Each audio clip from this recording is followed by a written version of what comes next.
What do you want me to say? I think that you're glad to be here. I'm here because you told me to be here. This is true. Why am I here again? Who am I? Kia ora, Gateway. Welcome to this week's episode of Sunday Lunch. It's great to have you with us. Each week we debrief Sunday's sermon with the speaker to offer practical sermon application for your week. So settle in because this is Sunday Lunch. On today's episode, we're sitting down with Chris Jones, one of Gateway's senior leaders. Good morning, Chris. Good morning, both. Thank you for having me here today. It's great to have you with us. It's very good to have you with us. Good. Yesterday, Chris talked to us about walking with God through tragedy and how we can practically navigate the tough seasons of life. And so we thought we would sit down today and unpack a little bit more of that and hear some more thoughts from him around tragedy, around walking with God, and what that whole part of life looks like. So tragedy. Yeah. Not the easiest topic. You drew the short straw. I think I was out of the room when that one was decided. But the crazy thing was I was actually in the room, so I only got myself to blame. You said in your sermon that this hadn't been easy, No. preparing for it and a topic that is so emotional but also so personal. Yeah. There isn't a one-size-fits-all discussion even or answer to tragedy. How did you prepare? I think one of the reasons why I wanted to tackle it was because I felt it's such a big subject that it needs to be tackled. Now, on our team, any one of us could have done it. But I was so pleased that we were going to talk about it and face it. I lost my dad. My dad literally dropped dead. Sometimes we use that phrase, and that's what happened. Wow. And I'd seen him the night before, but he'd gone in, he lived next door to us, and he'd gone in for supper, and he said to me, I'm just feeling really tired. And I said to my dad, well, Dad, that's good. That's okay. You can feel tired. You've worked hard. And he said, yep, I'll see you in the morning. And I didn't see him in the morning because he'd passed away. And you think, okay, I was 30 when that happened, and I'd had 30 great years with him, and I had a good dad and all that. But and that time you walk through it with your family, your siblings, your mum. Now I look back on that situation and I just think, man, God was good. And I didn't appreciate it at the time. But perspective has helped me realize that, of course, you miss your dad. You grieve that situation. But God was in control. And sometimes perspective in these situations. And so, a long way to answer your question. So, I didn't find it easy. I found it challenging to get the balance right. I enjoyed doing it because just to help people in those situations. So tell me a little bit, if you don't mind, how you sort of worked through that. Family was good. Family was very, very strong and very helpful. I think community, there is that sense of community that was very helpful. I think part of the issue that we've been raised in a generation, my parents went through the World War II, incredibly difficult. We weren't a family that was given to self-pity. We were, okay, this is the reality. I have a very simple faith. I think I'm just a simple guy, but I have a very simple faith, when it says trust and obey. I think the reality of my dad's death was that brought home the reality of my faith. I've always had a strong faith, but those are the tough times. It's when you go through those that you really put your faith on the line. And as we talked a little bit before, you mentioned you can have the theory, but that was the reality. And so then when I came to my mum's death, which was a wonderful occasion because she was in her 80s, she was surrounded by her family when she died, but that's why, in a sense, it was wonderful. It was quite an easy thing for me to do. Obviously missed her, but I think for my dad it was when I probably grew up as a Christian. I sort of came of age, and I was very blessed that it didn't happen until I was 30. Some people go through incredible sadness and they have to grow up in their faith very, very quickly in the teens and much before that. But I was very, very blessed by God. I think for me, in the sense of, and we talk about mountains and valleys, and they're absolutely a good imagery. But I think for me, probably the thing that I look for most in my life is just faithfulness, day in, day out. You're walking through the valley, you're walking up the mountain. It's that, it's very familiar terminology here at Gateway. Left foot, right foot. There's not incredibly highs, there's not great lows, but when they come, you cope with them. There's that sense of faithfulness, walking before God humbly, walking in His grace. In some ways, I'm rehashing what we said in our messages, but I think in that sense that day by day, time spent with God. And I sometimes think in those things that then the mountains are not quite so high and the valleys are perhaps not quite so low, if that makes sense. But in the sense... Like faithfulness almost gives context to everything. Context and consistency and reliability. And I think that's where it is. And I wonder too sometimes when we live in an awareness of the world that we live in, that faithfulness, we sow seeds and we put the groundwork in, day out, that it almost makes our recovery quicker. That, you know, it's going to be dark and it's not less dark because we're prepared, but it's the recovery of going, we took a deep dive into that, but the faithfulness of God, it brings that perspective and that clarity maybe quicker because we understand it's part of a whole and this is not just my lot in life. Yeah, I think that's a good way of putting it. I think in a sense is you put the work in before these events. You put the work in before you get in the valleys. You know, you're walking with God, you're being faithful, you're in the Word, you're doing the disciplines, so that when these storms or these valleys come, okay, there is a stability there. There is a stability there that helps you get through those times. It doesn't make them necessarily any less hurtful or painful, but there's a stability that you bring them. Okay, I can cope with this. It's going to be pretty hellish, but I'm okay. As an aside, it's funny, I keep coming back to the analogy. Years and years ago, Chris and I were training for quite a big cycle. And for those of you who don't know, they are father and daughter. Disclaimer. I didn't know that when I had a daughter, it meant I was going to get a second wife telling me what to do. We were training for quite a big cycle race that we were doing years ago, and I remember the hours that we put in at like 6 a.m. before school on the trainer, and Chris would always say, just sitting on the bike morning after morning is what's going to get you up the mountain. He goes, I remember you saying, you're not going to find a burst of inspiration halfway up because you're not going to feel like it. It's just going to be the trudge of going. And that's what I come back to when I think of faith. It's actually the daily grind that you put in with no seeming purpose. Why am I doing this? You know, I'm not in a valley right now, but it's when you're in that valley and it hits you unexpectedly that all of that work you've put in previously, it's like muscle memory. You're like, actually, these daily disciplines, it's what I do. I'm not doing it out of some inspiration that now I'm in the valley, because it ain't going to be there. You're not going to feel like worshiping. You're not going to feel like reading your Bible once tragedy hits. It's that learned behavior of just day in, day out that really is going to set the tone for your walk with God. Very true. And I was just thinking as you were saying that, it's like that time we do things in advance in preparation for those difficult things, that in those preparations you get to know the Father heart of God. You get to hear His voice. You understand how He speaks to you. You understand how He communicates to you. And I think that when you're in tragedy or when you're in the valley, you see the nuance of God in your life, in those situations. You pick it up. You see, oh, that was God. It's there. It's like, sometimes, when you have kids or whatever, you give them a high five, or you have something that you do between you and your kids and nobody else understands, that sort of thing.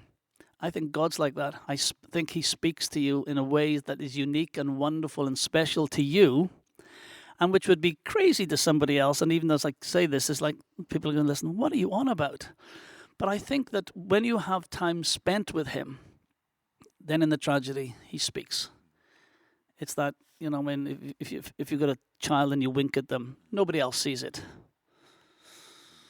And even to a wink in the really tough moments, I'm assuming with parenting and kids and that kind of thing and family, it's like that can actually mean all the world to the kid that's just like about to go up and do their speech and they're so nervous they don't know what's going on. They're like real world, but they see the wink from dad and they know I've got this. And they don't need anything else. Yeah. It keeps bringing them through that eye connection that we're in this together. And if you think about family life, how often is it the big things. It's the little things that we remember about family lives. Oh, so-and-so did that or said that, or remember when. And that's how you build, I think, family and faith, and you build that relationship with God. And when I said earlier about you come to your father and you disagree and you have those arguments and let's agree to disagree. But I think God's like that. We know that he's right, but I think he allows us that space to come and talk with him like that. There's bound to be a lot of people in our faith community currently that are going through tragedy in different ways and forms that you wouldn't see on a Sunday. I would be interested to know, how can we as the church, how can we as a faith community get around those people? I would love us to become a faith community that says, I need help. Can you help me? You know, I've had a bad week. I've had a bad day. This is where I'm at. And I think that is quite countercultural. Because I think that people want to help people. I think people, they may not always get it right, but they want to help people. They want to be kind. They want to stand alongside people. They want to pray for people. But I think that we have got to become a people that say, I've just had a really bad day.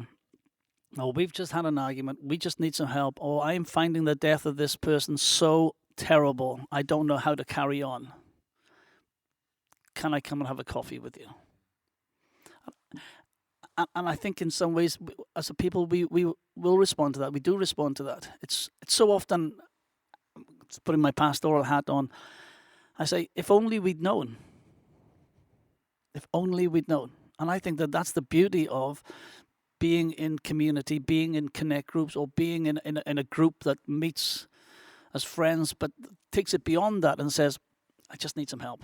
I'm really struggling. I mean, I often would say to Don, I just need some help here. I'm going a little bit dark on a subject. Just put me right. I think friendships are so crucial. And I know you say, you're going to say that, you're a pastor, you're a Christian, that's warm and fuzzy. But I think we do need to have friends in our life. We need to cultivate that. If we don't have friends, to whom can we go? And also, sometimes when you have friends and you have people alongside you, they don't have to say anything at all. They don't have to say anything at all. They can say, hey, let's just go to the rugby together. Let's go have a coffee. Let's go do that.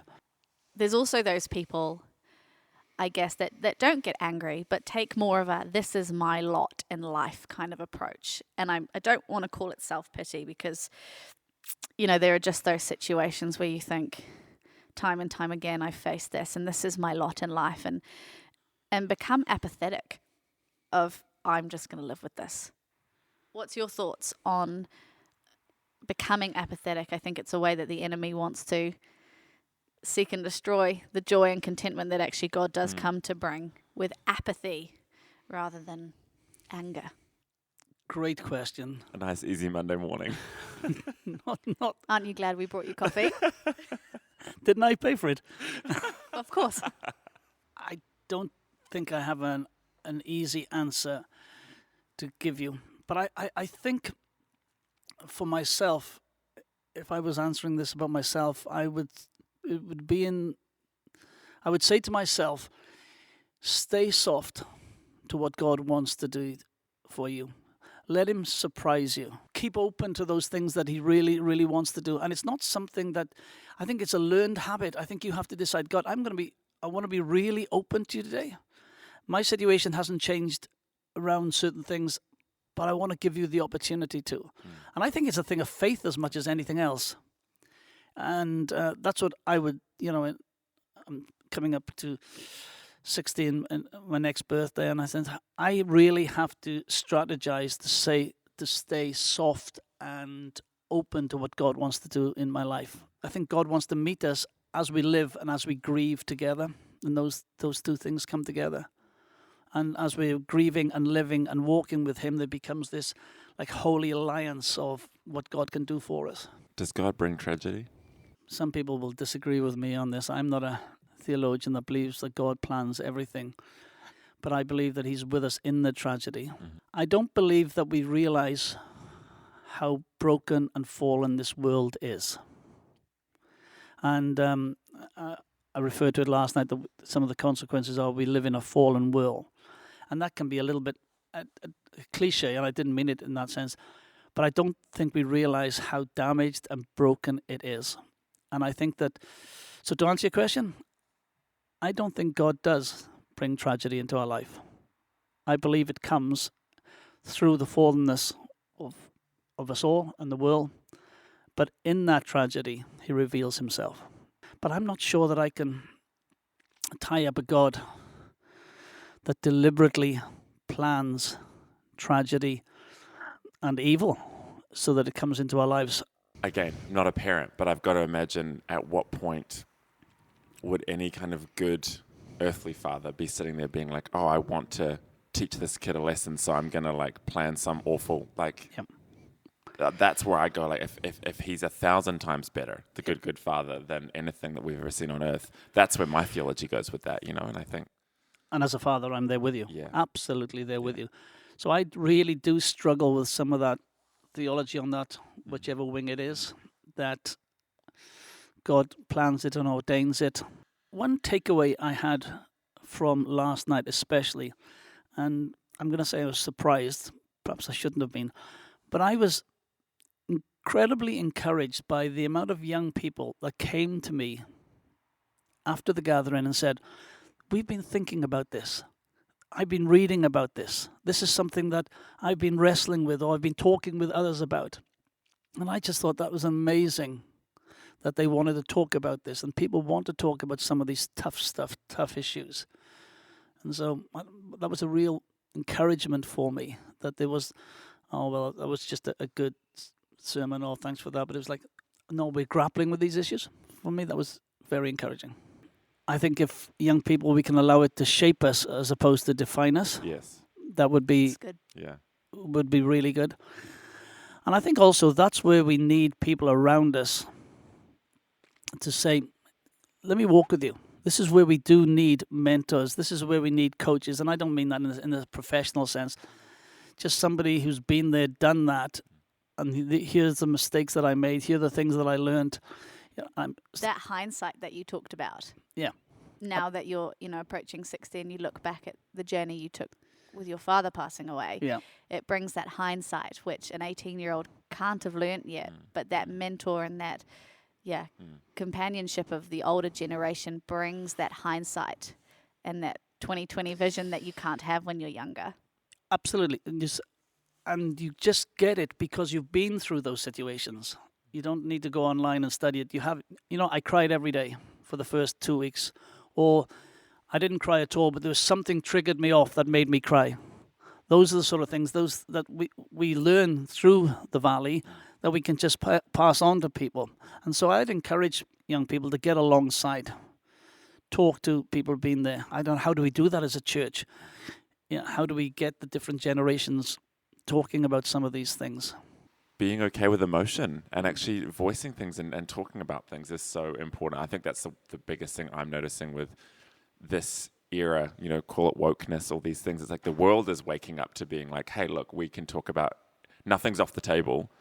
And I think, as a church, we're both in our connect groups, in our communities, but from the stage and from how we navigate life, what would it look like for it to be nothing's off the table? How do we figure out the right ways of discussing things? And like that is the point, is that we're able to talk about things. Nothing's scary or too hard because it's not too hard for God, David was always okay with his emotions and always okay to go, I'm not good or I'm great. And it's wonderful that we are honest with what we're feeling, that this is rubbish, I'm not happy, or this is really hard, and we can talk about that and be okay. That doesn't mean the wheels are going to come off just because you've admitted that, or you're any less faith-filled because you admit that you're feeling a little faithless in your current situation.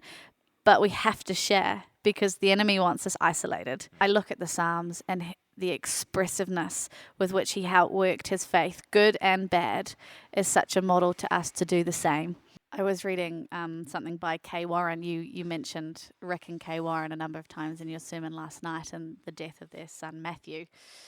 And she writes, this about the powerful role that the church can play when people are walking through tragedy. And she says, when people understand they're embraced and welcomed with their brokenness, with their illness in the church, then their personhood is resurrected. And nobody can do that better than the church. My mind goes to what an incredible thing the church is. What an incredible entity. What an incredible potential it has for just redeeming society. Rather than just, and I know this, but rather than just going to church or doing church, or I'm not going to church today, or what church shall I go to, but we are the church, and we have this phenomenal role of transforming society and community that I think it should wake us up every morning with a sense of excitement, and this is what we're about. We're on the greatest mission on earth, is to be part of the church, to get alongside people, to make a difference, to speak truth, to love them, and to bring them out of their brokenness, to introduce them to a God who's absolutely crazily in love with them. That's a wrap for this week's Sunday Lunch. Thank you so much for being with us. Until next time, Ka ka kite kite anō. anō.